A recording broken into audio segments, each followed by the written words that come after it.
لكن هاخد معاك عادل الجبير وهو بيتكلم على العمليه دي كلها، هو بيتكلم بالانجليزي، لكن انا متاكد ان في حد بيفهم انجليزي وحضراتكم اساتذه.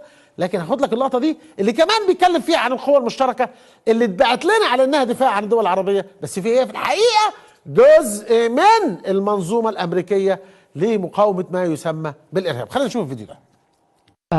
I think these are two separate issues. The use of force in Yemen is to defend the legitimate government and protect the people of Yemen.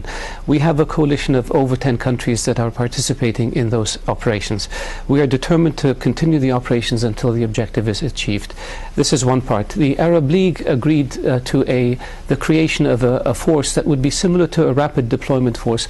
The purpose of this force would be to go after extremists, go after terrorists, to support countries that may not have the ability to do the job on their own. And this is an idea that has been discussed for some time now, and the Arab leaders at the summit in Sharm el-Sheikh agreed to begin to establish such a force.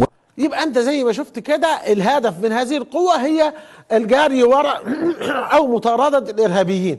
يبقى لا جيوش عربية بقى ولا واحدة، ده هو الهدف ده اساسي. والامريكان جم والسي اي اي الراجل ده جه علشان يشوف هي السعودية هتعمل الشغلانة دي لوحدها وتحارب اليمن لوحدها ولا ايه يا سيسي؟ مش هتشتغل معانا؟ ممكن نحيي لك الفكرة دي وتبقى معانا.